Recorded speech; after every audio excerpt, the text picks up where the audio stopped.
Doctor Leidenberger, ¿le parece si iniciamos? Sí, perfecto. Sí, iniciamos. Bueno, antes de cederle la palabra al doctor Leidenberger, quiero presentarlo. Seguramente muchos de ustedes ya lo conocen. Está con nosotros para ser ponente el día de hoy el doctor George Leidenberger, profesor investigador de la licenciatura de Historia de la Universidad Autónoma Metropolitana Iztapalapa, y hoy nos va a platicar sobre la conferencia titulada Buscando un techo en la megalópolis, la política de la vivienda de la Ciudad de México en perspectiva histórica. Doctor, le agradecemos el tiempo que nos está regalando para compartir su conocimiento con nosotros. Les voy a pedir, por favor, que mantengamos el micrófono apagado para que podamos escuchar correctamente lo que nos va a platicar el doctor George. Y bueno, sin más por el momento, le agradezco y le cedo la palabra. Muchas gracias a Guadalupe González por su amable introducción y gracias por invitarme a este ciclo de conferencias que, pues, desde que entré a la unidad de Iztapalapa hace unos años,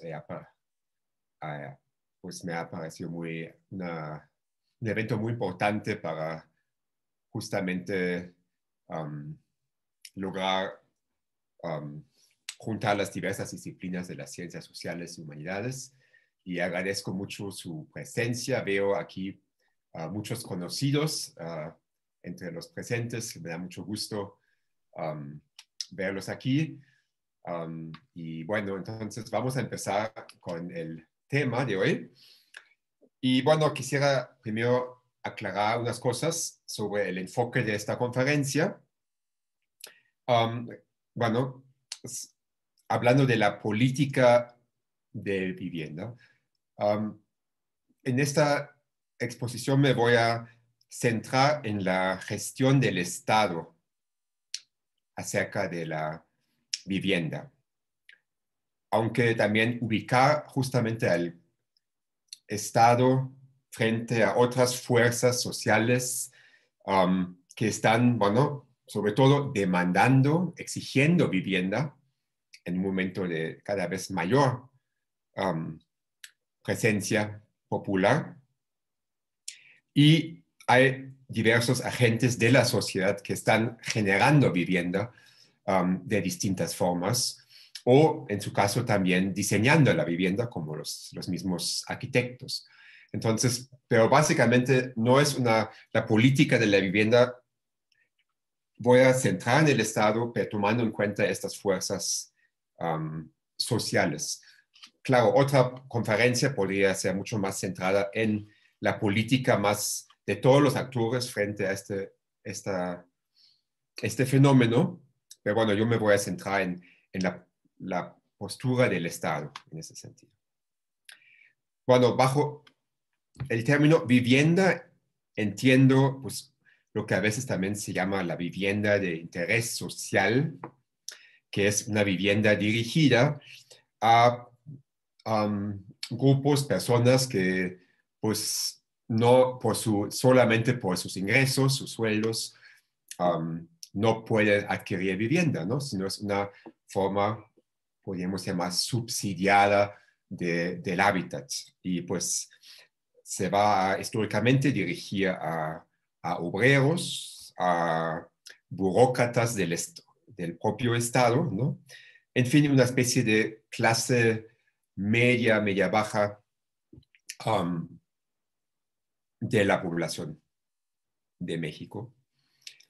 Y también por una clase popular. Y aquí me refiero sobre todo a los miles y miles de migrantes que van a llegar a la Ciudad de México en el tiempo histórico que voy a abordar. Voy a después decir un poco más sobre estos distintos grupos sociales que van a ser los recipientes de esta vivienda. Bueno,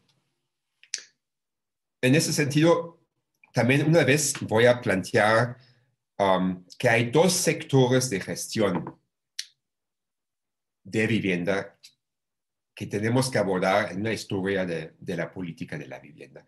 Una es la vivienda del Estado, a veces también se llama la vivienda formal, que organiza, construyen instituciones del Estado para brindar vivienda subsidiada a estos sectores que mencioné. Y por otro lado, la vivienda popular, que es una vivienda donde el Estado solamente es un partícipe más o menos pasivo, como les voy a demostrar en un momento. Bueno, esto entonces sobre el tema de la política y la vivienda y cómo entiendo la vivienda. Ahora, unas palabras introductorias a la perspectiva histórica. Aquí pues me voy a centrar en las décadas de 1930, 40 y 50, que son las décadas en que inicia una gestión estatal de la vivienda, que me parece que va a asentar un patrón de vivienda y junto con la vivienda del desarrollo urbano que pues está presente hasta cierto punto hasta la actualidad, ¿no? Entonces son décadas en que entonces me centro en los inicios de una gestión de vivienda del Estado.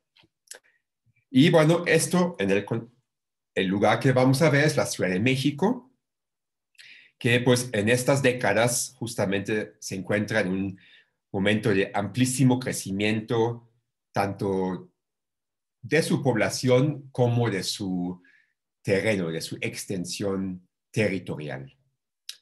Y pues voy a tratar también de relacionar la política de la vivienda a este patrón de crecimiento de la ciudad. Bueno, entonces voy a compartir con ustedes un PowerPoint que elaboré. Permítanme un momento.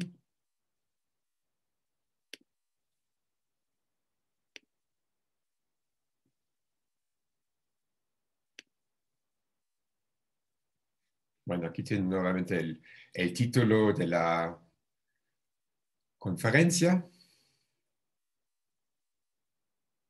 Y por cierto, en el chat subí un enlace de un trabajo que realicé sobre este tema, al cual me voy a basar principalmente, que pues si les interesa el tema, si les gustó la plática, pueden ahí pues leer el texto más detallado sobre ese tema.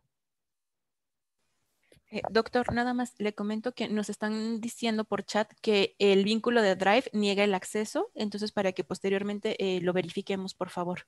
Ah, ok, ok, está bien. Gracias, doctor. Bueno, entonces, antes que nada, pues hay que ver el problema que enfrenta la política de la vivienda en el siglo XX en México.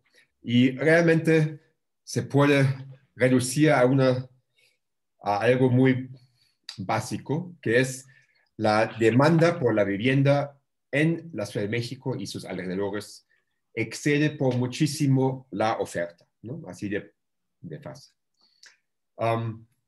Y pues para eso basta ver datos del crecimiento demográfico y urbanización de la capital de la República, como vemos en claro, aquí en esta tabla ven las cifras a nivel nacional, pero ahorita nos interesan nada más los que están en los rectángulos rojos.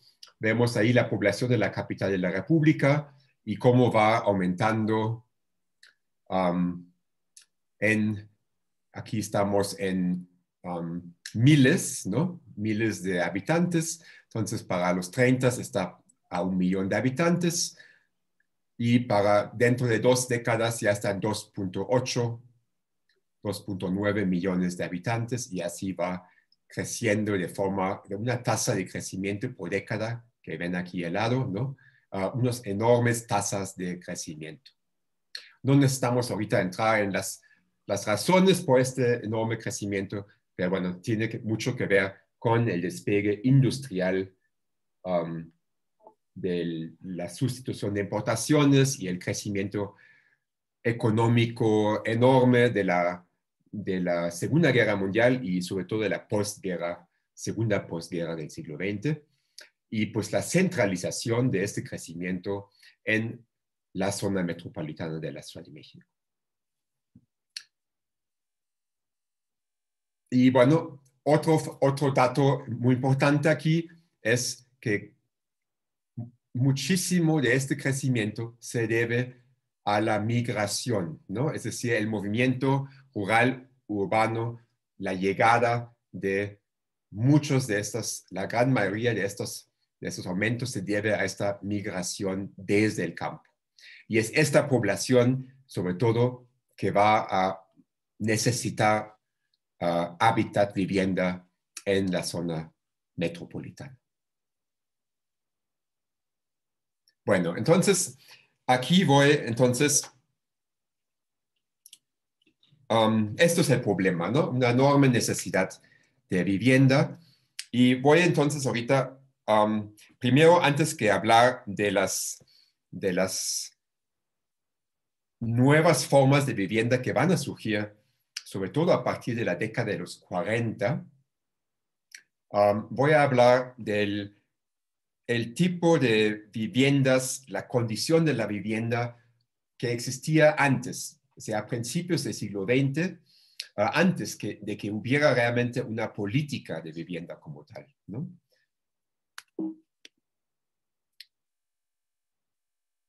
Bueno, y ahí pues tenemos que ver primero las viviendas populares se ubicaban en las zonas céntricas de la ciudad. Quizás voy a primero ver, bueno, esta creo que es un poco más representativa. Y bueno, también la foto del cartel que amablemente hicieron por parte de la coordinación de docencia de la división, ¿no? Muestra una vecindad que pues fue una forma típica de vivienda popular en las zonas céntricas de la Ciudad de México, que se construyeron esas vecindades en lotes que antes habían sido mucho más grandes, que eran lotes o de la iglesia o lotes de la alta burguesía, y con la reforma del siglo XIX y con una tendencia por parte de la clase alta de escaparse del centro y ir a zonas, a los primeros colonias de clase media alta en los alrededores, pues estas zonas, estas mansiones de la burguesía y los lotes del centro se van a subdividir y van a alojar las clases populares que van a vivir ahí bajo un régimen de renta. Y bueno, una forma de esta vivienda van a ser las vecindades.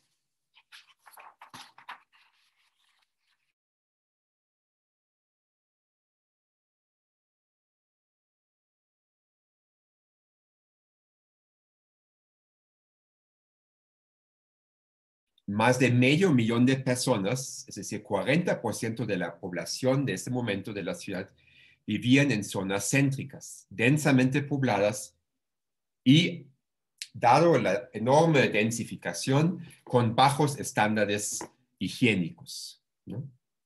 Y se llamaba a estas zonas muy densamente habladas, se llamaban tugurios. Bueno, entonces esta es la situación en el centro de la ciudad. Ahora,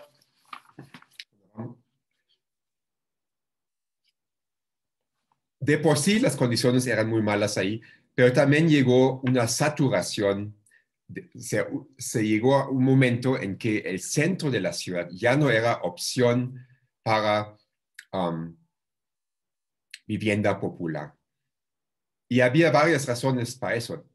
Uno es que las rentas, con este desbalance de oferta y demanda, o sea, mucho más demanda que oferta, las rentas aumentaron muchísimo.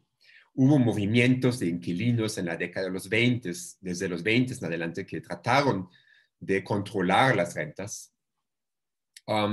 Y de hecho, para la década de los 40, el presidente Ávila Camacho va a congelar las rentas, en parte por esas protestas. Es decir, va a decir, no se puede subir más las rentas, pero la consecuencia de esto fue que los propietarios entonces dejaron por completo ya de invertir en mantener, restaurar las viviendas en el centro, y esto llevó a un deterioro aún mayor en estas zonas. Entonces, realmente el centro histórico llegó a una saturación y dejó de ser una posibilidad para la vivienda popular. Y bueno, dado las cifras que ya vieron de los migrantes que van a llegar, obviamente no van a poder vivir ahí de todas maneras, ¿no? Entonces, ahí pues se tienen que buscar otras opciones de vivienda. Bueno, aquí tenemos un plano de las densidades de población, y lo que pues ven aquí todavía en 1940, entre más oscuro, ¿no? Aquí los rectángulos, más densamente poblada la población. Podemos, creo que es difícil alcanzar a ver las cifras, pero estamos más o menos en 400, 500, y ya cuando más oscuro, más de 600 personas por hectárea, ¿no? Es decir, son enormes densidades. Una hectárea son 100 por 100 metros, ¿no? Es una cancha de fútbol. Entonces, se pueden imaginar las condiciones de vida en estas zonas, ¿no? Con esas densidades. Y lo que vemos aquí aquí está el centro mismo, pero también alrededor del centro hay una densidad muy alta. Y lo que sucedió aquí es muchos de como el centro estaba tan saturado, la gente va a extenderse a estas zonas y lo van a hacer por invasión. Es decir, aquí se forman lo que vamos a llamar las colonias proletarias, pero son colonias basadas en la invasión de terrenos. O sea, básicamente por iniciativa de los propios, la gente que ya o no pueden pagar la renta, o las condiciones de vida son tan malas en esta zona, entonces van a invadir estos terrenos baldíos y van a construir su propia casa en estas zonas. Entonces se van a convertir de ser arrendatarios a ser propietarios, van a carecer de servicios en estas zonas, pero tienen su propio terreno y todavía viven más o menos cerca de sus trabajos, ¿no? Que van a ser también trabajos todavía ubicados en el centro. Bueno, esta forma aquí, que vemos todo negro, se va a conocer como la herradura de Tugurios. La herradura por esta forma casi de herradura, y pues ahí pues se extienden los llamados tugurios, ¿no? Asociados con, no solamente con baja calidad de vivienda, con alta densificación, pero también en el discurso profesional, público, se va a asociar esta zona con altos niveles de crimen, con falta de moral. Hay todo un discurso de enorme crítica y desprecio, ¿no? De esta población y sus condiciones en esta zona del llamado, de la herradura de Tugurio. Bueno, esta es una de las primeras entonces tendencias de buscar nuevas opciones de vivienda, ¿no? Sin embargo, realmente la más importante tiene que ver con otra opción, que es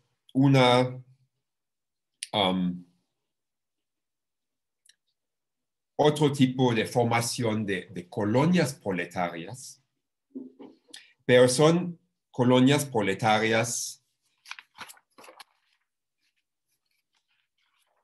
en otras partes de la ciudad, mucho más en las zonas periféricas que en las zonas céntricas de la ciudad. Y por ello las voy a llamar colonias proletarias periféricas, justamente.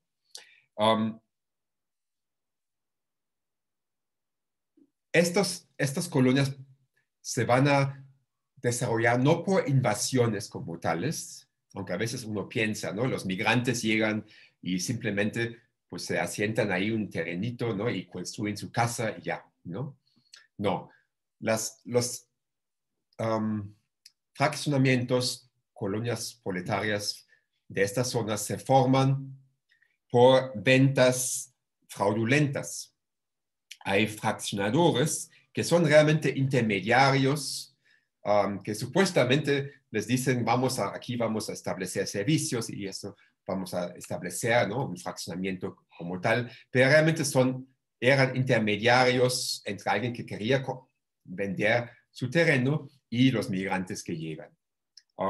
Y son, pues, normalmente ventas ilegales, y voy a hablar un poco más de por qué son ilegales en un momento. Pero bueno, entonces ahí se van a establecer estas colonias proletarias periféricas. Y bueno, ¿cuáles son las zonas en que se van a ubicar? Bueno, para 1952 se contaba ya 150 colonias proletarias periféricas. ¿Y dónde estaban? Bueno, muchos se ubicaban en la colonia Gustavo Madero, que bueno, que está por aquí, ¿no? Más o menos esta zona.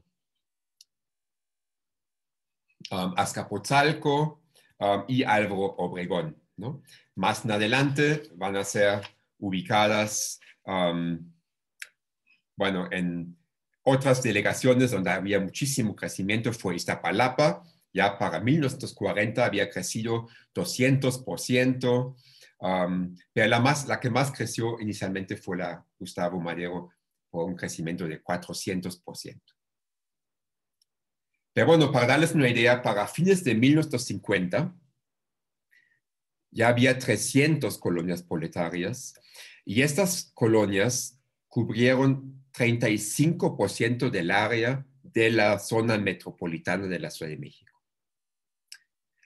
Para 1966, 50% del área metropolitana fue cubierto por estas colonias proletarias. Entonces, estamos hablando de un predominio, pues de una forma de hábitats, ¿no? Que van a ser estas colonias proletarias, que van a ser construcciones de casas únicas, una forma de extender la ciudad horizontalmente y que van a contribuir a la expansión de una mancha urbana, como vemos también en esta ilustración, ¿no? Aquí ven, esta es la ciudad en 1940, ¿no? Y la mancha gris es la ciudad, bueno, la zona metropolitana en 1990.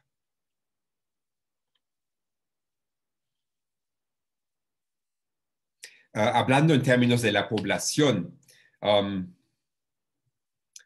en 1900, ya en 1950, perdón, sí, ya para 1950, la mitad de la población de las delegaciones, unos 400,000 personas, ya vivían en las colonias proletarias. Bueno, ¿cuáles son las causas de este tipo de hábitat y el enorme crecimiento de esta forma de vivir en la zona metropolitana? Bueno, una causa ya mencioné, es decir, las zonas de la zona tradicional de vivienda accesible se saturó o simplemente ya no fue viable, que fue el centro histórico, ¿no? Ni tampoco ya las zonas aledañas al centro. Pero hay unas otras causas que son muy curiosas y que además involucran de alguna forma a la política, a la gestión del Estado mexicano. Porque hasta ahorita lo que he hablado, pues pareciera que realmente el Estado no tenía que ver con esta forma de vivienda, ¿no? Es decir, llegan los migrantes, hay unos fraccionadores medio fraudulentos, ¿no? Que pues venden terrenos ilegales, pero los venden y los mismos migrantes van a construir sus casas, ¿no? ¿Dónde está el gobierno? ¿Dónde está el Estado en esto?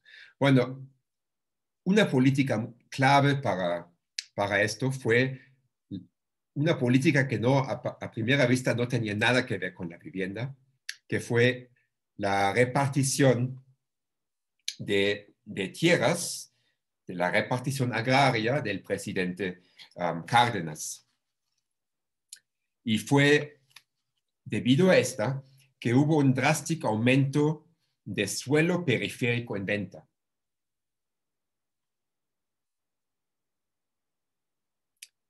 Bueno, para darles una idea, en 1938, ¿no? Hacia finales de la gestión de Cárdenas, habían surgido 75 ejidos en el Distrito Federal.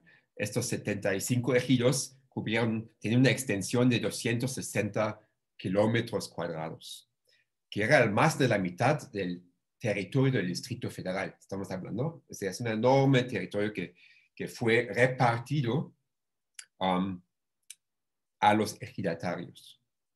Bueno, ¿qué pasó con esto? Primero, incluso antes o cuando ya se veía, ¿no?, que esto iba a suceder, los anteriores terratenientes, antes de perder sus tierras por la repartición, vendieron estas tierras, ¿no? Entonces, los mismos terratenientes de las haciendas alrededor vendieron estas tierras. Y luego los mismos ejidatarios también, pues no veían mucho futuro en trabajar en el campo, a lo mejor estaban también atraídos a otro tipo de trabajo, entonces también vendieron, aunque de forma ilegal, porque era ilegal vender tierras ejidales, pero pues de todas formas vendieron estos terrenos, lotes a los nuevos migrantes, ¿no? Entonces, es muy interesante que el Estado, entonces, de forma indirecta, contribuyó mucho a esta compra-venta y surgimiento de colonias proletarias en el centro. Hay otra razón también indirecta de esto, porque tampoco el Estado de los años 30 hizo gran cosa, más que decir casi nada, para enfrentar el problema de la vivienda. Es decir, no hubo una política de vivienda como tal, no hubo intentos de pues, rescatar el centro histórico o construir vivienda para esta nueva población.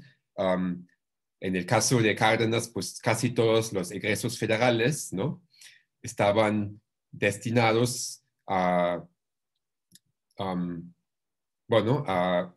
construcción de otro tipo de obras públicas fuera de las ciudades, ¿no? Proyectos de irrigación, infraestructura regional, carreteras, puentes. Y bueno, eso no solo Cárdenas, sino también ya los sexenios posteriores. En un rato les voy a mostrar algunas cifras de la inversión del Estado en distintos sectores de la economía, ¿no? Pero bueno, no hubo entonces una política habitacional per se por parte del Estado. Lo que sí hubo fue una política reactiva por el Estado, y eso es muy importante, ¿no? No hubo una política del Estado proactiva, en el sentido que aquí hay un problema, tenemos que actuar, ¿no?, y construir vivienda. Sí va a haber, pero de esto voy a hablar un poco en un momento, pero no tuvo gran impacto. En general, frente a estas colonias proletarias periféricas, la postura del Estado fue reactiva, ¿no?, hacia algo cuando ya sucedía.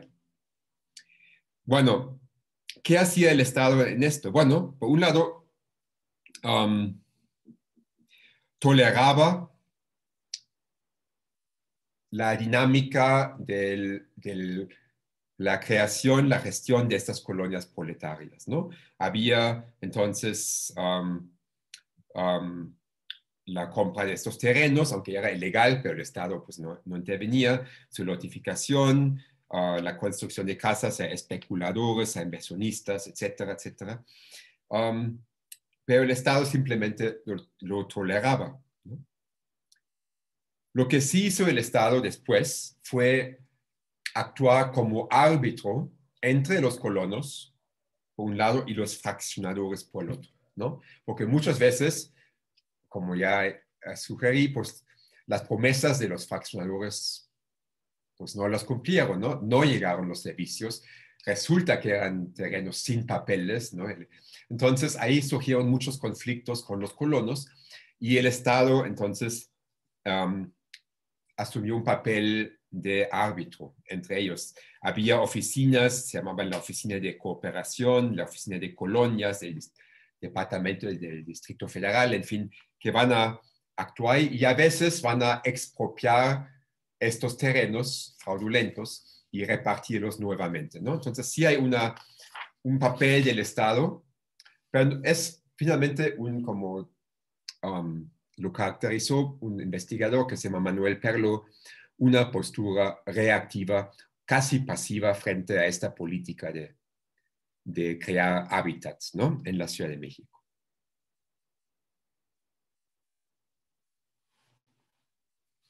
Bueno, esta es entonces una de las formas en que el Estado está presente, pero de forma, digamos, casi, no como espectador exactamente, pero dejando la rienda a otras fuerzas, ¿no? Y que van a predominar realmente en la historia de la vivienda y por tanto también en impactar el desarrollo urbano de la Ciudad de México.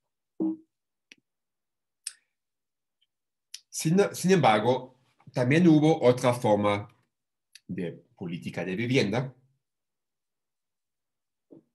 que vale la pena señalar y que, bueno, en las investigaciones de la historia de la vivienda, en las ciencias sociales, en la historia, normalmente se habla de una política dual del Estado, ¿no?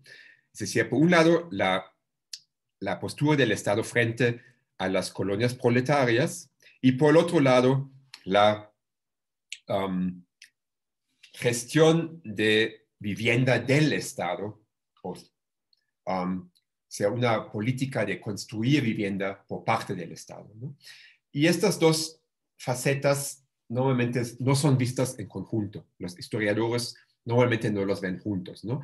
O los arquitectos les gusta hablar de lo que ahorita voy a presentarles, la vivienda del Estado como tal, ¿no? Sin embargo, la otra parte, lo que acabo de cubrir de las colonias proletarias, normalmente es terreno de más que de los historiadores, de los antropólogos, de los sociólogos urbanos, que normalmente ven esto, ¿no? Y curiosamente, nunca se ven en conjunto estos dos aspectos de la política de vivienda. Y en parte de mi trabajo lo que estoy tratando de hacer es ver estos dos aspectos conjuntamente, ¿no? Bueno, entonces aquí brevemente les quiero mostrar pues un poco los momentos claves de una política de vivienda, de construcción de vivienda por parte del Estado, o también, hay que decirlo muchas veces, el Estado en colaboración con el sector privado, ¿no? Por ejemplo, aquí tenemos, todavía de hecho es pre-Cárdenas, es bajo el presidente Abelardo Rodríguez, la colonia obrera Balbuena, ubicada en el oriente de la Ciudad de México, muy cerca al aeropuerto más o menos, ¿no? Donde se construyeron estas, se llamaban casas mínimas para obreros. Eran ese tipo de casas muy pequeñas, ¿no? Pero bueno, eran ya diseñadas por arquitectos que, bueno, eran arquitectos que se adscribían al movimiento moderno, al movimiento modernista, y hubo un movimiento internacional para construía casas decentes, pero muy económicas para obreros, ¿no? Ya bajo criterios funcionalistas, racionalistas, como ven, sin ninguna ornamentación, ¿no? Eran muy modernos en su momento. Y bueno, este fue un pequeño proyecto donde el Estado básicamente jugó el papel de promotor, aunque las casas no fueron financiadas directamente por el Estado. Pero bueno, pues fue un pequeño antecedente. Ahora, un proyecto que a mí me parece un proyecto fascinante, un proyecto que va a tener un papel de propulsor, de antecedente y prototipo de la vivienda del Estado, fue un proyecto que se hizo a principios de los 40, es decir, lo de Balbuena fue a principios de los 30, ¿no? 32 por ahí. Este proyecto se hizo en 41, 42. Se llamó la colonia obrera Lomas de Becerra, que se ubica, Lomas de Becerra es una zona en el poniente de la ciudad, como a unos 3, 4 kilómetros de la colonia Tacubaya, hacia el poniente, rumbo a Santa Fe, ¿no? En esa época una zona totalmente rural. Y bueno, ahí se va a hacer un proyecto de vivienda para obreros, donde ven aquí una serie de bloques o supermanzanas, como se conocían. Las vialidades están afuera. Dentro solamente son zonas peatonales y estos rectángulos aquí son los bloques de vivienda. Y había en ello tanto edificios por primera vez, aquí a diferencia de la colonia Balbuena que vimos hace un momento, por primera vez se construye hacia lo alto, en este caso 4 pisos, edificios de departamentos de 4 pisos, y también se van a incluir casas unifamiliares. Entonces, es una mezcla de casas unifamiliares y de departamentos, ¿no? Además, como también en este conjunto, va a haber todo tipo de equipamientos. Va a haber kinderes, había huertas para los arrendatarios, escuelas, mercados, aquí un centro cívico, sindical, ¿no? Todavía en la época cardenista, ¿no? Etcétera, etcétera. Entonces, bueno, aquí vemos también bien aquí el restaurante, el cine, ¿no? Las tiendas, amplias zonas de bosques, ¿no? Entonces, realmente fue, además, con densidades de población de tipo de zonas de la clase media en la Ciudad de México, ¿no? Entonces, aquí, ese fue un proyecto iniciado por el Departamento del Trabajo y la idea fue construir vivienda para los obreros que vivían en estas zonas de la ciudad, cerca de este proyecto. Y aquí vemos, bueno, perdón, está en inglés aquí, pero bueno, uno de los colaboradores en este proyecto, un joven arquitecto mexicano, Ricardo Rivas, aquí hizo un censo de los obreros de una fábrica, en este caso la fábrica de Cerrillos, la Imperial, una fábrica cercana a este proyecto, y pues luego dijo, ¿no? ¿Cuántas personas dependen económicamente del trabajador, ¿no? Entonces, ¿cuántas unidades de vivienda necesitamos para estas personas, ¿no? Pues fue un proyecto, pues, pionero en muchos sentidos. Uno, porque fue el primer proyecto de lo que van a ser después los multifamiliares, ¿no? Edificios construidos hacia arriba, con todo el equipamiento incluido. Pero aparte, la idea era también lograr que hubiera cercanía entre vivienda y trabajo. Se permitía a los obreros vivir al lado de su trabajo, no tener que trasladar enormes distancias para llegar a su trabajo, ¿no? Bueno, entonces ese es uno de los proyectos que, aunque como tal, se quedó como un anteproyecto. Nunca se construyó esta colonia obrera Lomas de Becerra. El primer proyecto de vivienda del Estado y un proyecto que va a ser conocido en todo por lo menos en América Latina, por todos lados, ¿no? Que va a ser una especie de emblema de esta política, va a ser el Centro Urbano Presidente Alemán por parte del arquitecto Mario Pani, construido en lo que es hoy la Colonia del Valle, ¿no? Y como ven, es muy distinto al proyecto previo, porque aquí tenemos una manzana, ¿no?, de la ciudad y una densificación enorme. Es decir, son edificios altos y para estándares de esta época fueron rascacielos, ¿no? Con ciertas áreas libres aquí, pero realmente una zona muy densificada, ¿no? Pero dentro de este tipo de conjuntos, aquí hay otro que se abre casi simultáneamente, el Centro Urbano Presidente Alemán, perdón, es el mismo, perdón. Aquí vemos también como ciertos equipamientos, servicios, ¿no? Aquí hay un kinder, hay ese tipo de los murales, en fin. Es también un proyecto que busca brindar servicios integrales como bueno, instalaciones deportivas, escuela, o por lo menos kinder, ¿no? Y también el mismo nombre del proyecto, Centro Urbano, refleja esta idea, ¿no? Un poco fue la idea, ahí mismo se podría satisfacer las necesidades básicas de la población, tener su tienda, ¿no?, su centro médico, quizás su kinder, etc. Lo que ya no se planteó aquí fue la cercanía al trabajo. O sea, esto ya no es, además, ya esto fue algo construido por la Dirección de Pensiones, que es el antecedente del ISSSTE, y esto fue construido ya no para obreros, sino para empleados del Estado, ¿no? También ese es un dato importante en ese sentido. Y bueno, aquí hay otros de estos, ¿no? Aquí está el Centro Urbano Presidente Juárez, por la colonia Roma, otro proyecto de Pani.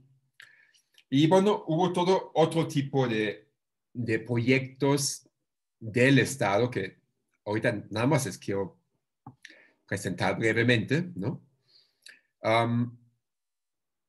Y bueno, quizás uno que no es tan conocido, pero que quizás fue también el proyecto más importante, muy importante, aunque no se realizó como tal, fue el proyecto de unidades vecinales que también desarrolló como anteproyecto el mismo Mario Pani.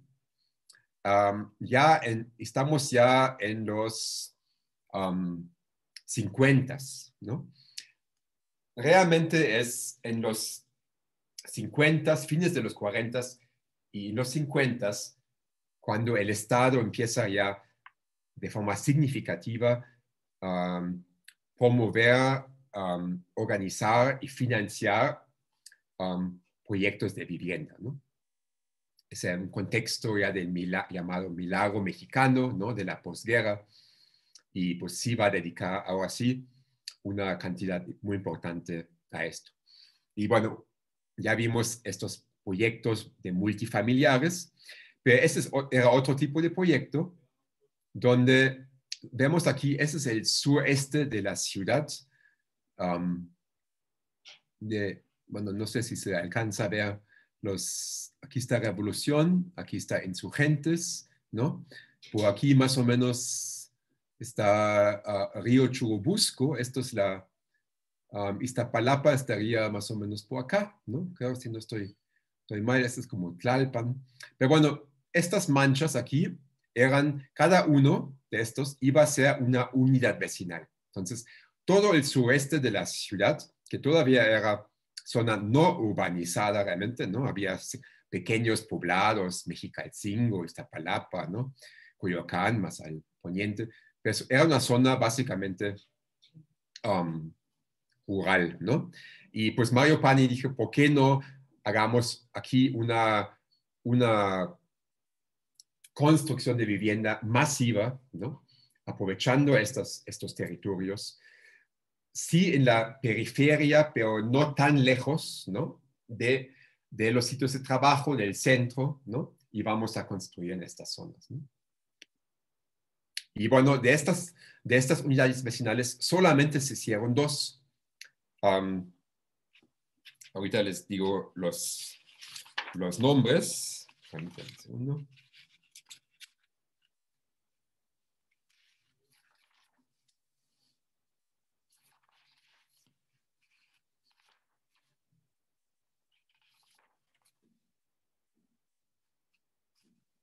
Bueno, uno es la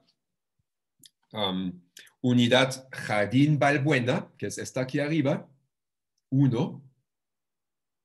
Y la otra es la unidad Modelo, que está, bueno, está justo, aquí está Ermita Iztapalapa, y aquí está Churubusco, y es por aquí la unidad Modelo, que fue la primera unidad Modelo y luego Jardín Balbuena. Esto en la misma zona donde vimos estas casas para obreros hace un momento, ¿no?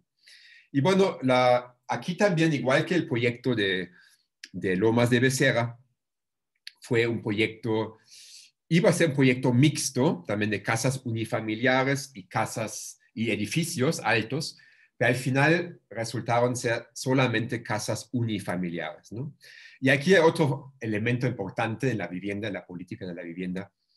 En general, culturalmente, la mexicana, el mexicano quiere vivir en una casa propia, ¿no? No la idea de vivir en edificios, en departamentos, ¿no?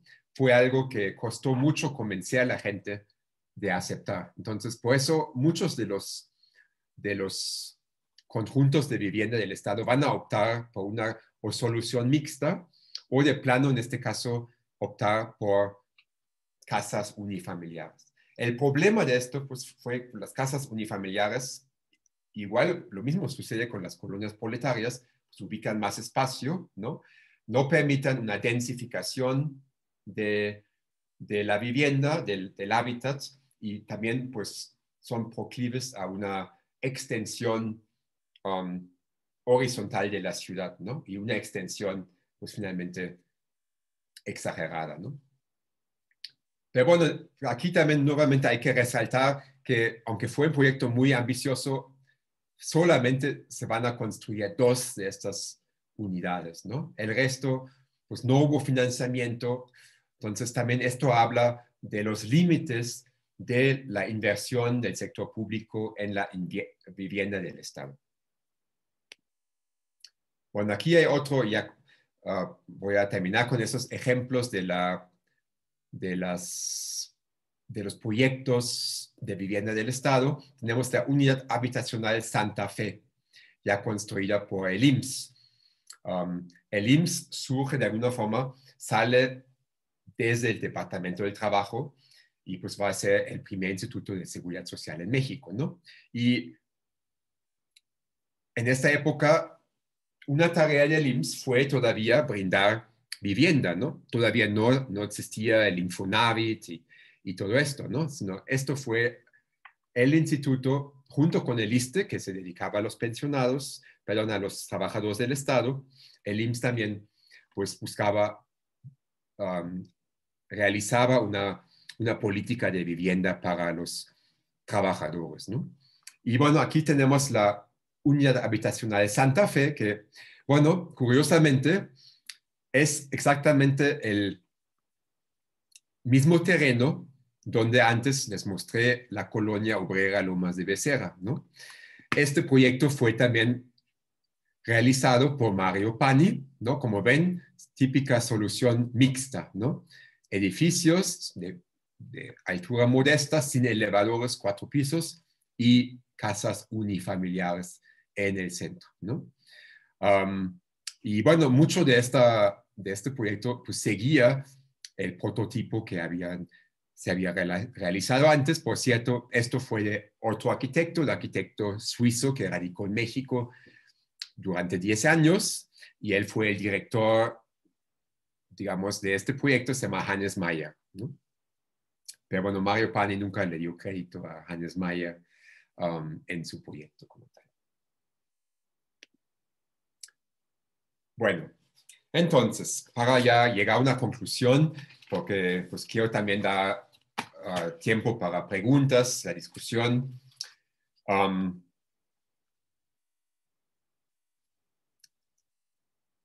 Aquí vemos otra vez, vamos a las cifras, ¿no? Y vemos, bueno, aquí la inversión pública federal entre 1925 a 1940. Por sí mismo, ¿no? Es una tabla muy interesante, ¿no? Para ver en qué el Estado pues invierte su dinero, ¿no? Y bueno, vemos aquí muchísima inversión, por ejemplo, en comunicaciones y transporte, ¿no? De aquí hablamos sobre todo de carreteras, puentes, etcétera, etcétera, ¿no? Con el tiempo va aumentando el fomento industrial, ¿no? El fomento agropecuario también es muy importante. Bueno, sobre todo, perdón, aquí es el fomento agropecuario, el industrial todavía no hay nada en los 30, ¿no? Cárdenas invertía en el sector agrario, ¿no? Muchísimo. Y en comunicaciones y transporte, ¿no? Y hay, bueno, algo de servicios urbanos, ¿no? Agua, drenaje, etcétera. Algo en salud, ¿no?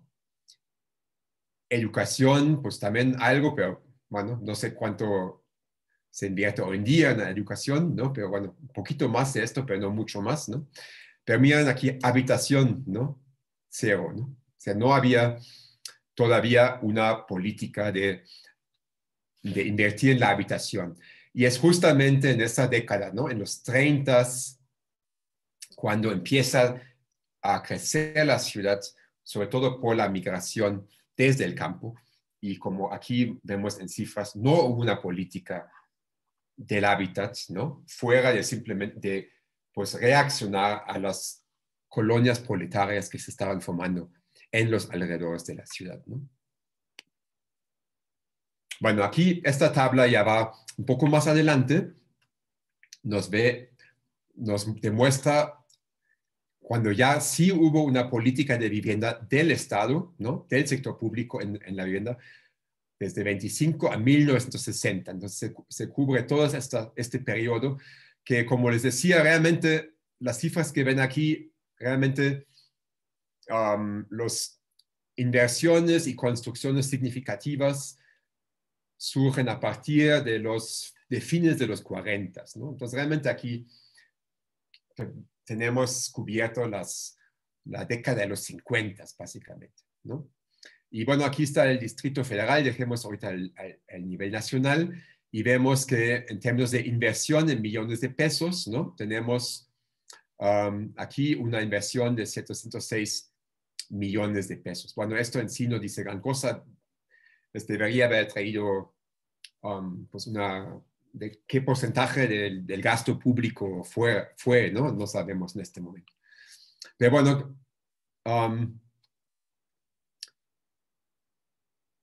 en términos de vivienda construida, tenemos en el Distrito Federal 23,000 viviendas, ¿no? Pues es una cifra muy baja, ¿no? Dado la necesidad de la vivienda, ¿no? Otra cosa interesante es también ver el porcentaje de la inversión y construcción de vivienda respecto al nivel nacional, ¿no? Entonces hay una enorme también, como en todo, en esa época, una enorme concentración de recursos en la capital de la República, ¿no? 65% de la inversión en vivienda, ¿no? Y bueno, aquí justo puse el círculo ahí, pero bueno, también 60% creo que de la vivienda construida a nivel nacional va a ser en el Distrito Federal, ¿no? Pero bueno, son cifras muy modestas que nos hablan de que realmente de un impacto muy bajo, ¿no? Por parte de la construcción de vivienda formal estatal en México. Bueno, y a manera entonces de conclusión, aquí les quiero presentar con esta tabla que compara de una forma estas dos formas de gestión de vivienda. Entonces, tenemos por un lado lo último que cubrimos, la vivienda del Estado, ¿no? Los centros urbanos multifamiliares, unidades vecinales, unidades habitacionales, etcétera, etcétera, ¿no? Como se cambian también de nombre, lo cual también indica ciertos cambios de énfasis.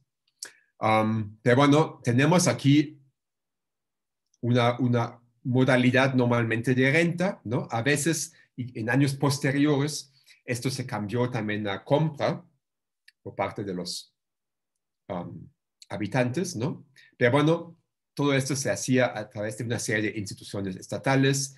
Ya mencioné el Departamento del Trabajo, la Dirección de Pensiones, el ISSSTE, el IMSS, etcétera, ¿no?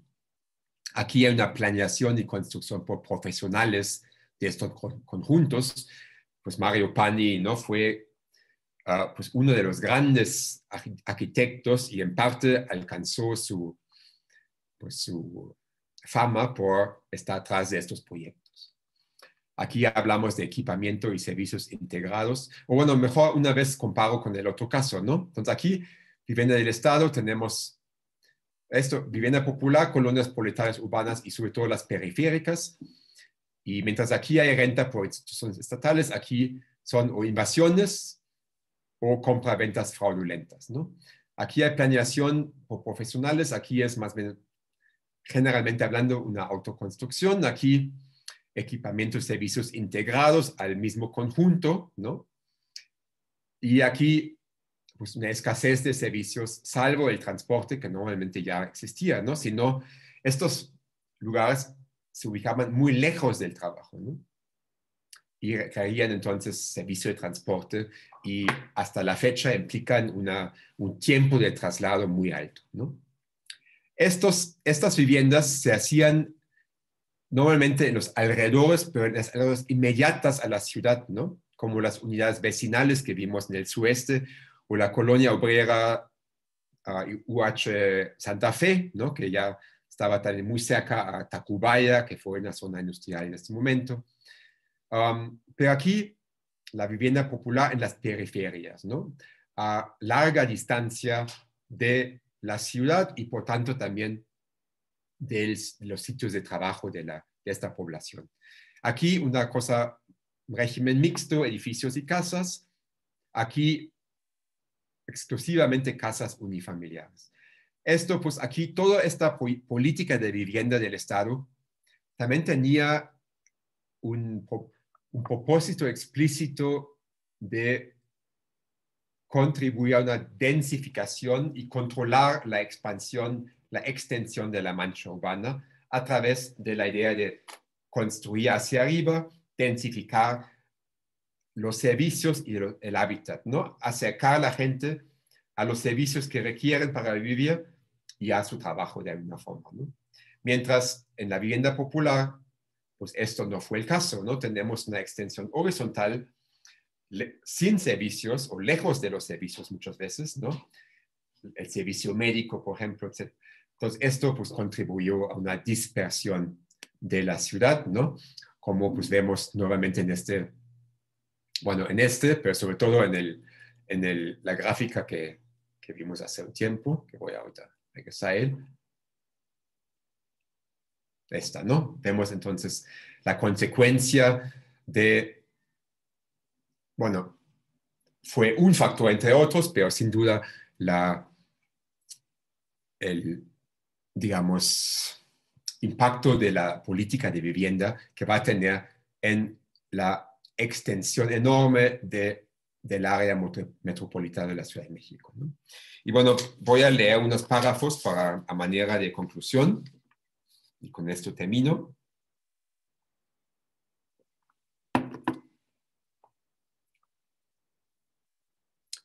Bueno, ¿cuáles fueron los resultados concretos de la política de la vivienda? Desde la década de 1930 y especialmente en la de 40, la cuestión habitacional fue resuelta por vía de la colonización proletaria periférica, lo que dio lugar a una ciudad cuya mancha urbana se extendió en apariencia sin límite a lo largo del Valle de México, mientras que la construcción de conjuntos de vivienda y con ellos una gestión basada en la planificación siempre estuvo en un segundo plano.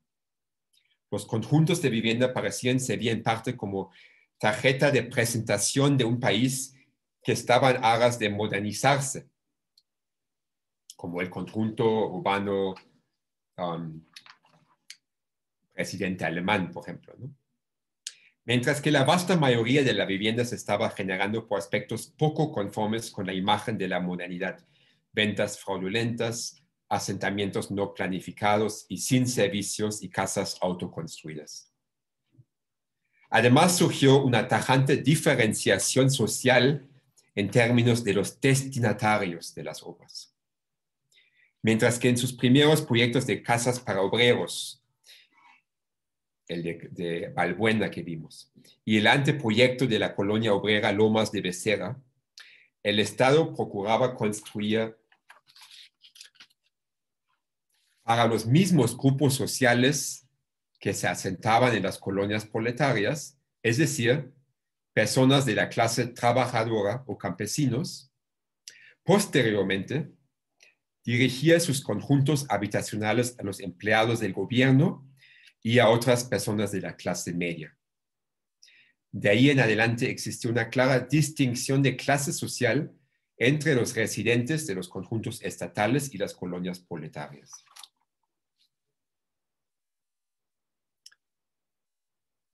Sin embargo, yo diría que en conjunto, la política habitacional del Estado, si bien de doble cara y aparentemente contradictoria, seguía una lógica. Por medio de su gestión de las colonias proletarias, el Estado logró resolver dos cuestiones. Por un lado, al satisfacer la vasta demanda de vivienda de los llamados marginados en terrenos periféricos y baratos, atendió una necesidad vital de las masas sin incurrir en muchos gastos. Ello permitió al Estado, de los años del milagro mexicano, liberar gran parte de su portafolio para inversiones en la modernización del campo y la infraestructura. Y por otro lado, pareciera que la política hacia los colonos proletarios generó un mecanismo corporativista adicional, por medio del cual se pudo consolidar el régimen unipartidista priista, ya que se logró canalizar las movilizaciones sociales y negociaciones acerca de la vivienda dentro de una rama del partido oficial, la Confederación Nacional de las Organizaciones Populares, o CNOP, ¿no? Fundada en 1943.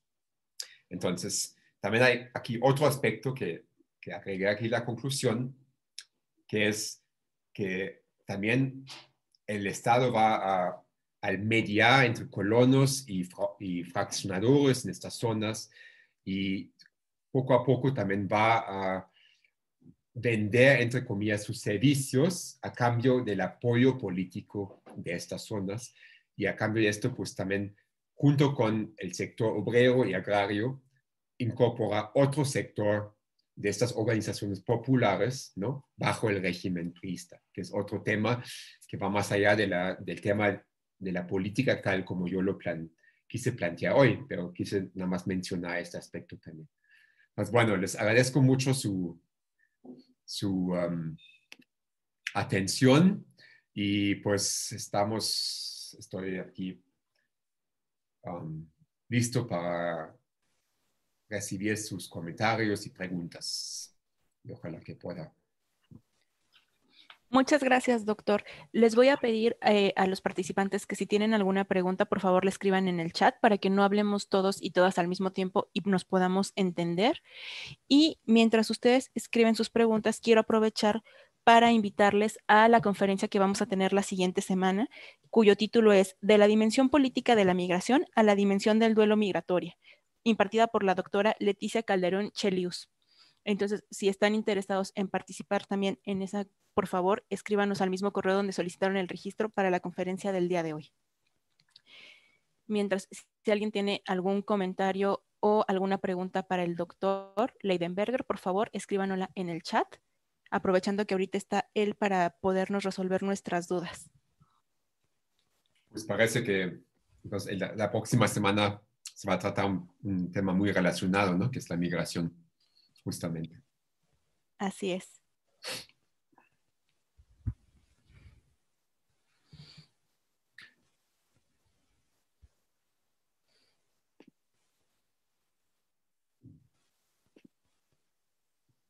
Voy mientras a ver si luego abría el vínculo al archivo.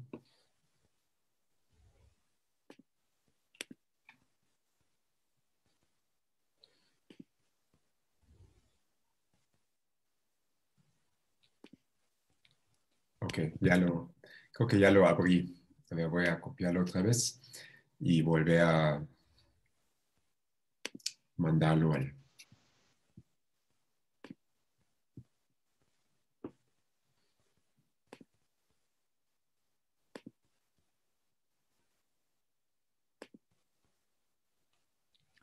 Tenemos un comentario por parte de Miguel Ángel Gómez Fonseca, que nos dice: felicidades al doctor, esperemos contar con su texto. En un momentito ya lo tenemos. Sí. Bueno, a ver si ya pueden con este acelerar el texto. Bueno, aquí Tenemos, ah, tenemos una pregunta de Fabián. Nos dice: ¿los fraccionadores entonces al principio no estaban relacionados con la estructura del poder? no, yo entiendo que no fueron realmente intermediarios, o sea, no fueron, claro, tenemos fraccionadores digamos, en la historia de la formación de las colonias, ¿no? Residenciales de la Ciudad de México, tenemos fraccionadores que eran pues del sector privado, ¿no? Que desarrollaron colonias como la Santa María, la Ribera, o después la colonia bueno, de los arquitectos, la colonia, todas esas zonas de clase media y alta en el norponiente, que pues realmente pues sí eran fraccionadores de veras, ¿no? Que aunque también normalmente se tardaron mucho, pero bueno, poco a poco pues lograron también instalar los servicios que eran necesarios para estas zonas. Pero los que operaban en esas zonas periféricas en el este de la ciudad y el contexto de las colonias proletarias eran simplemente intermediarios, ¿no? Entre estos hacendados y luego también ejidatarios que querían vender su terreno y simplemente me las imagino como gentes de bienes raíces, más o menos, ¿no? Pero de una forma normalmente fraudulenta, pues vendían esas tierras. No hubo, según yo, una relación directa con ninguna agencia del Estado que yo sepa. Nos escribe Miguel Ángel Gómez: me parece que actualmente con la 4T se vuelven a presentar un dilema actualizando entre autoconstrucción y desarrollo formal. Me parece interesante recurrir a la historia para recuperar argumentos para la discusión actual. Sí, bueno, eso es muy interesante. Gracias por tu comentario, Miguel Ángel.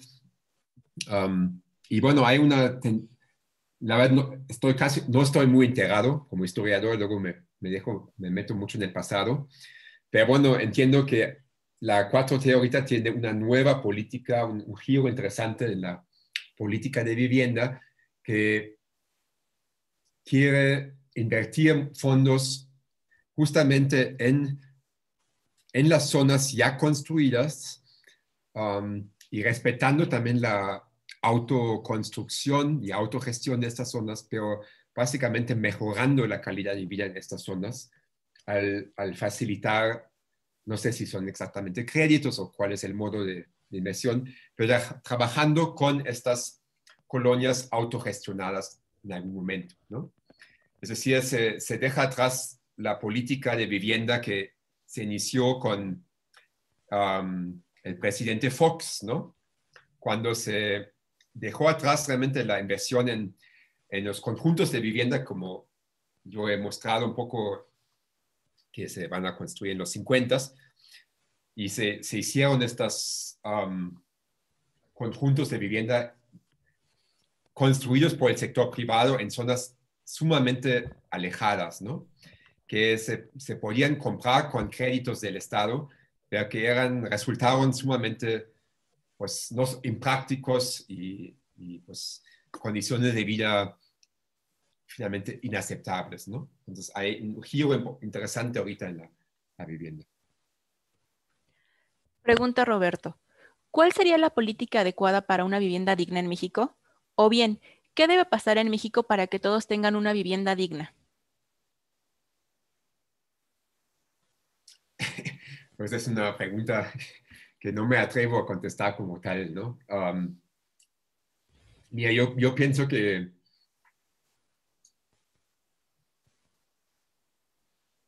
hablando como historiador más bien, ¿no? Yo creo que había un problema cuantitativo insuperable, ¿no? Que es decir, con este crecimiento demográfico que se vio en la Ciudad de México, yo creo que hubiera sido o fue imposible uh, esperar que hubiera una política de vivienda que satisfaciera las necesidades de vivienda, ¿no? Y esto, bueno, entonces, pues aquí entonces tenemos que ser, bueno, lo que habría que haber hecho es evitar esta centralización, ¿no? En el desarrollo industrial, administrativo, político, etcétera, ¿no? O sea, desde mucho antes apuntar por una descentralización de las actividades, ¿no? Ahora, más bien, limitándome a vivienda, yo sí pienso que si en los años 30, ¿no? Ya se hubiera hecho una política más concertada de reconocer a la vivienda como una necesidad fundamental y donde el Estado tuviera un papel central, yo creo que sí se hubiera podido dar un giro, ¿no? A cómo se desenvolvió la política de la vivienda, ¿no? No hubiera resultado tampoco en una vivienda digna para todos, ¿no? Pero sí yo creo que no se dio suficiente chance para una vivienda formal social por parte del Estado, ¿no? Como debería haber hecho. Aurora pregunta. Sí. Perdón. ¿Existen fuentes para estudiar las dinámicas sociales de los habitantes de estos desarrollos urbanos en función a los fines políticos planteados por el PRI? Excelente pregunta. Yo estoy realmente yo me he concentrado mucho en la parte de los conjuntos de vivienda del Estado, ¿no? Bueno, en parte por mi investigación del arquitecto Hannes Mayer que mencioné al final, yo me topé con su proyecto de colonia de Lomas de Obrera, colonia Lomas de Becerra, perdón, y por ahí me metí en esto. Realmente la investigación sobre las colonias proletarias, en lo que yo les presenté, me he basado en los trabajos de colegas y, como decía hace un momento, sobre todo de sociólogos urbanos, antropólogos que han estudiado estas viviendas. Realmente creo que en parte la historia como tal, la historia urbana, no ha estudiado tanto estas colonias proletarias y las dinámicas, porque realmente las fuentes son mucho más difíciles de tener, ¿no? Pero bueno, yo creo que lo que he visto, sí hay archivos, por ejemplo, de estos sectores del PRI, ¿no? De la Confederación bueno, la CNOP que mencioné hace un momento, de las organizaciones populares. Por ahí creo que hay unos accesos de archivos que permiten un poco indagar en esto, ¿no? Los periódicos son otros que hablan de los conflictos que había en esas colonias. Pero bueno, muchas de estas organizaciones populares no dejaron, ¿no? Un archivo como tal que nos permitiera como historiadores documentar bien estas políticas, ¿no? Pero sí hay, pero simplemente es mucho más difícil, ¿no? Acceder al estudio histórico de esto que pues, estudiar el Cooper, ¿no? El presidente alemán, ¿no? O uno puede tener acceso a los al archivo del arquitecto, ¿no? Y ver toda esta parte, ¿no? Que es mucho más fácil de estudiar y en parte por eso pues, no se ha hecho. Escribe Kitsia. Felicidades, doctor. ¿Estos fraccionadores o mediadores también estuvieron involucrados en zonas invadidas al sur de la ciudad como Coyoacán y Tlalpan? Me imagino, nuevamente, bueno, a grandes rasgos, y habría que checar bien por cada zona y en qué momentos, ¿no? Pero de lo que yo entiendo es inicialmente en los 40 el patrón era estas invasiones simplemente sin ningún intermediador, ¿no? O sea, y bueno, también se habla después de las colonias paracaidistas, ¿no? Que van a surgir en distintos momentos, que se van a ubicar muchas veces cercanos a zonas de la clase media y alta, ¿no? Que son simplemente eran efectivamente zonas invadidas como tales, ¿no? Pero bueno, hay una distinción importante entre las zonas invadidas como tales y las zonas donde sí había toda una lógica del mercado, ¿no? Donde sí había todos estos especuladores, fraccionadores que estaban operando. Pero la verdad no sé muy bien, no sé bien en Coyoacán y Tlalpan. Bueno, en Tlalpan, bueno, por la calzada de Tlalpan, hay una colonia muy interesante que se llama la colonia Jardín, que fue también una colonia proletaria, es decir, se estableció de forma no formal, no legal, ¿no?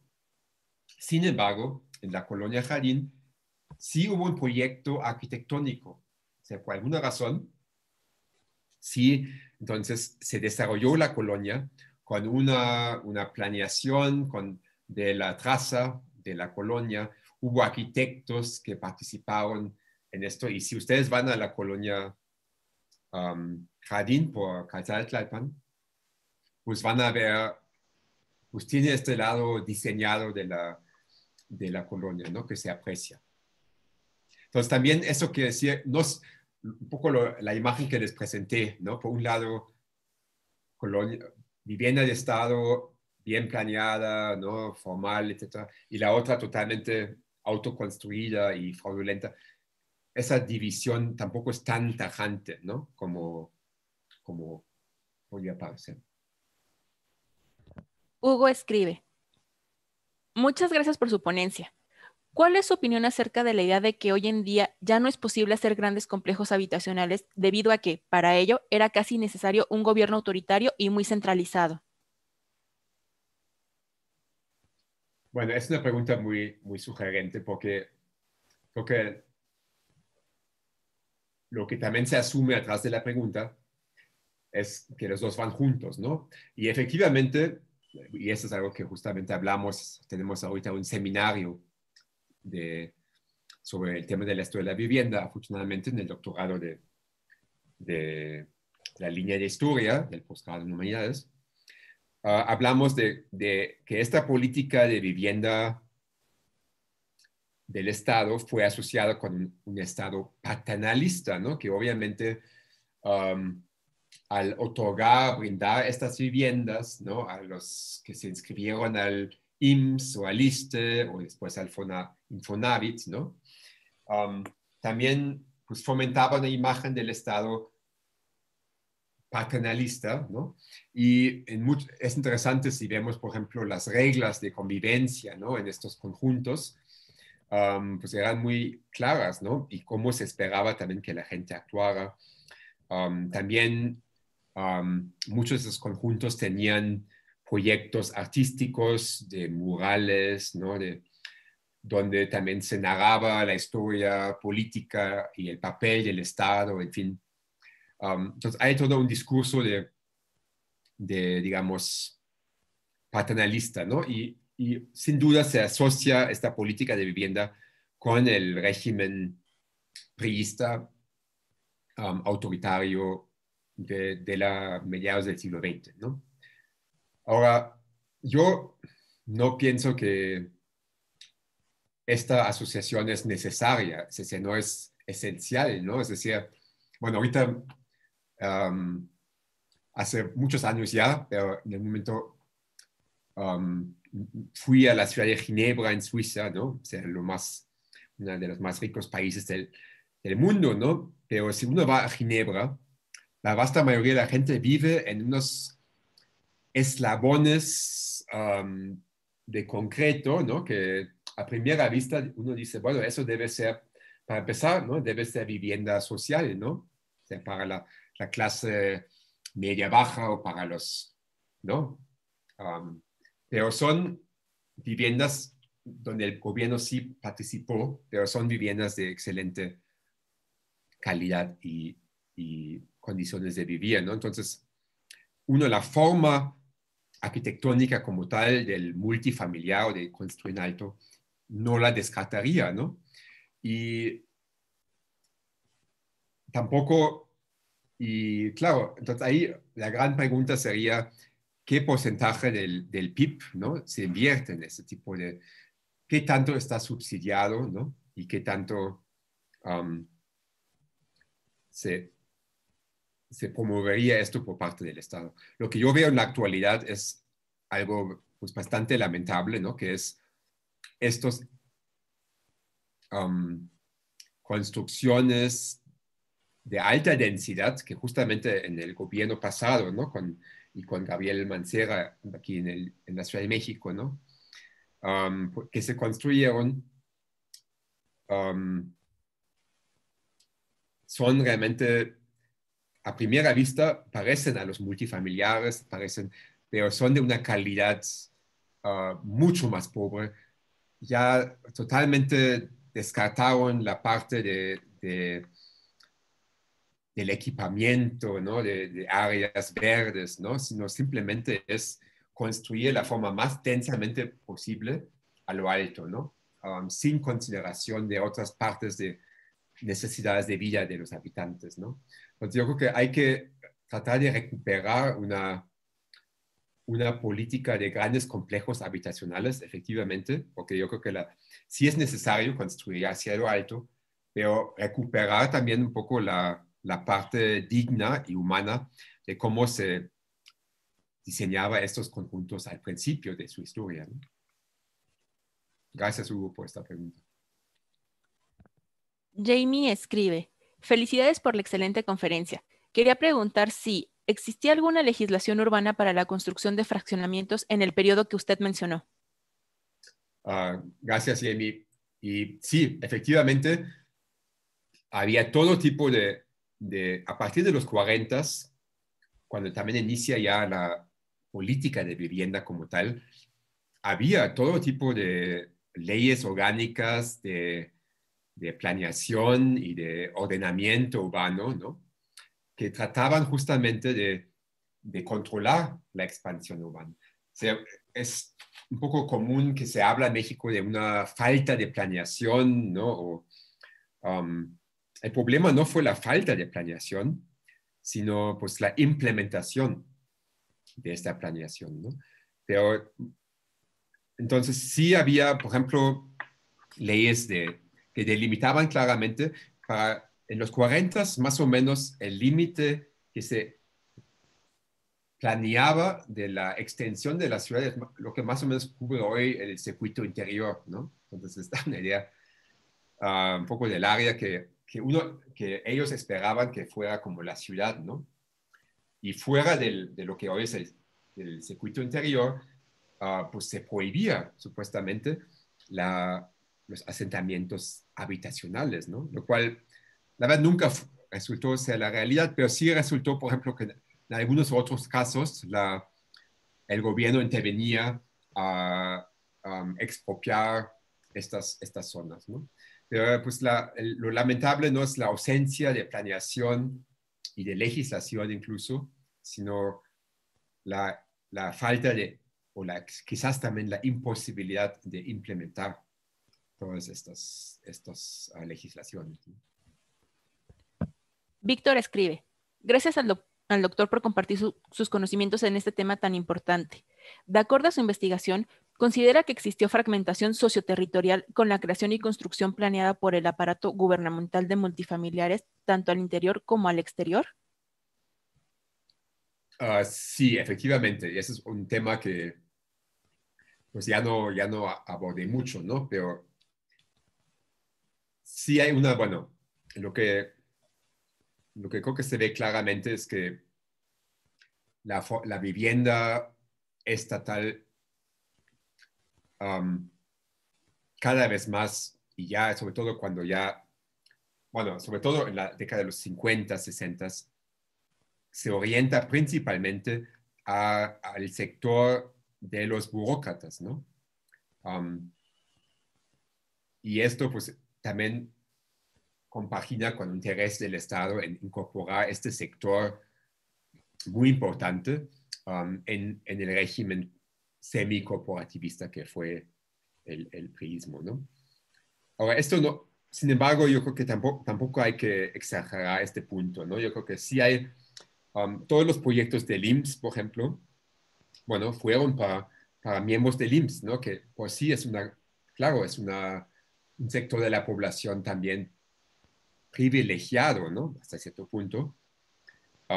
Pero bueno, finalmente eran obreros, ¿no? Que pudieron, a través de su membresía en el IMSS, adquirir, bueno, básicamente por renta primero, pero vivir en una vivienda decente, ¿no? Entonces, sí, obviamente hay una fragmentación social en ese sentido, en el sentido que pues, la política de vivienda nunca alcanzó a estos segmentos populares que venían del campo directamente, ¿no? Pero, y territorialmente, pues también ya expuse, ¿no? Que obviamente hay um, dentro del tema de la vivienda, vemos esa fragmentación territorial, ¿no? La cual se reproduce no solo en México, sino en prácticamente todas las ciudades de América Latina, ¿no? Donde la periferia pues, fue ubicada por estos migrantes en zonas de autoconstrucción, ¿no? Y donde pues, el alcance a la vivienda formal pues, fue reducido, ¿no? Escribe Miguel Ángel. Considero que los conceptos de mercado de suelo y la renta urbana resultan cruciales para interpretar estos fenómenos. Un personaje relevante para la reconstrucción histórica de la ciudad y la vivienda de la capital es Ernesto P. Uruchurtu. Sí, efectivamente, bueno, la renta urbana ya mencioné un poco, ¿no? Es decir, es interesante cómo desde los 20 se termina la revolución y desde los 20 hay movimientos muy fuertes y son movimientos inquilinos como tales, ¿no? No son movimientos sindicales, sino son movimientos que advocan por controlar las rentas, también asegurar que los espacios rentados sean mantenidos, dignos, etcétera, ¿no? Pero pues, de una forma estos movimientos no van a tener el alcance que deben tener. Entonces ahí pues se pierde un poco una posibilidad, ¿no? También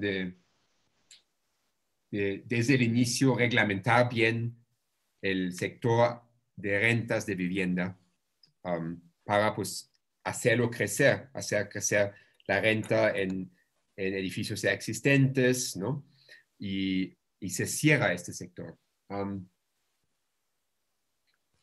Bueno, y también el mercado del suelo, yo sé poco de ese tema realmente, pero obviamente hay una enorme especulación, ¿no? Sobre esto, um, que es muy importante también en este tema. Y Y la última, Uruchurtu, pues es un capítulo que de hecho vamos a abordar en el seminario también que mencioné.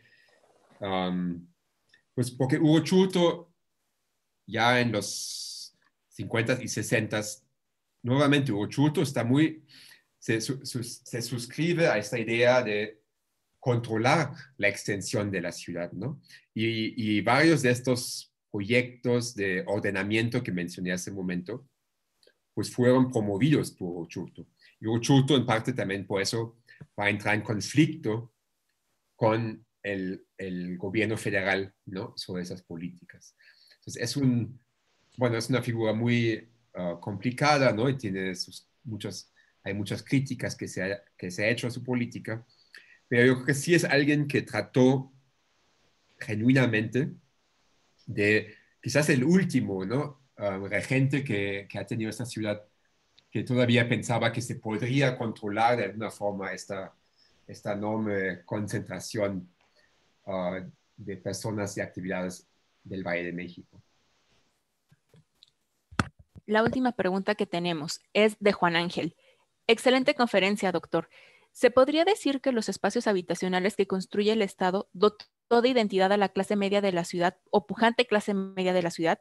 ¿Y cuál fue la estrategia comunicativa del Estado para que los habitantes de la Ciudad de México, acostumbrados a tener una casa, ocuparan espacios de alta densidad, como el CUPA? Gracias, Ángel. Y sí, efectivamente, ¿no? Hay muchos estudios que, bueno, yo dije que había muchos estudios de arquitectos de esos conjuntos de vivienda, pero también cada vez hay más investigaciones que estudian estos conjuntos desde el punto de vista de los usuarios de estas viviendas a través de la historia oral, por ejemplo, ¿no? O sea, también antropólogos que incluso han residido en esos conjuntos un rato para estudiar los usos que han dado, ¿no? Los habitantes a estos espacios. Y efectivamente en esos estudios sugieren que hay una fuerte identidad, ¿no? Como comunidad de estos centros urbanos, que fue en parte uno de los propósitos de los arquitectos, ¿no? Crear comunidad dentro de estos espacios, porque pues ahí estaban todos los servicios, estaba las áreas verdes, el kinder, ¿no? Etcétera. Entonces, y sí hay una noción de comunidad y la gente se identifica, ¿no? Con su multifamiliar, etcétera. Y esto es algo que ha atravesado las generaciones, ¿no?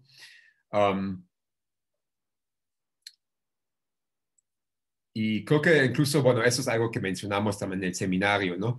Yo creo que el mismo hecho de vivir en estos conjuntos dio a estas personas una identidad de clase media, ¿no?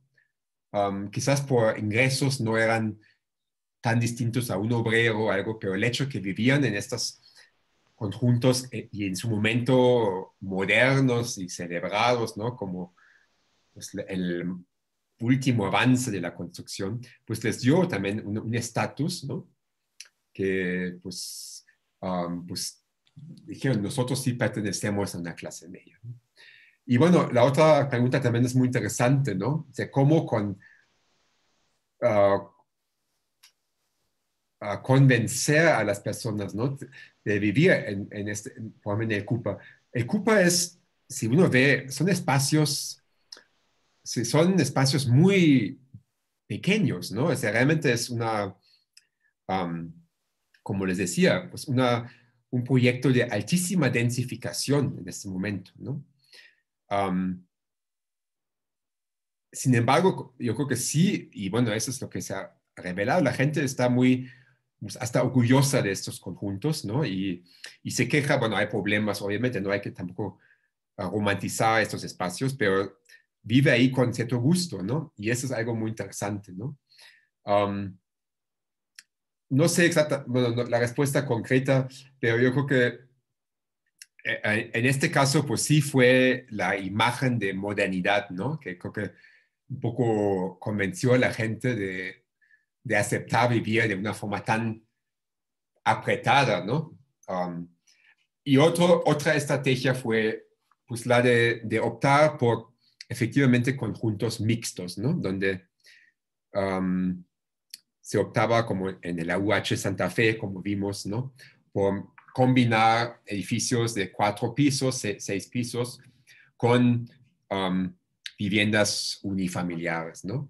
Manteniendo un poco esa predilección del mexicano por su casa propia, ¿no?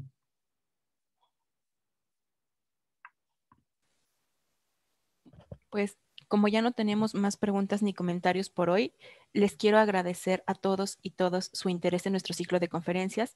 Les vuelvo a extender la invitación a la conferencia de la siguiente semana, que será el día 13 de enero, titulada De la dimensión política de la migración a la dimensión del duelo migratoria, impartida por la doctora Leticia Calderón Chelius. Si ustedes asisten a a 5 de nuestras conferencias, se les dará una constancia por su participación. Y le quiero agradecer muchísimo al doctor Leidenberger por estar hoy con nosotros, por compartirnos su conocimiento, por regalarnos su tiempo y esperamos contar con su participación en futuros ciclos. Muchísimas gracias, doctor. Fue un gusto. Muchas gracias, Guadalupe, por la invitación y nuevamente a todos por su presencia y también excelentes preguntas que me hicieron chambear un rato más aquí. Muchas gracias. Muchas gracias y que tengan todos y todas una buena tarde.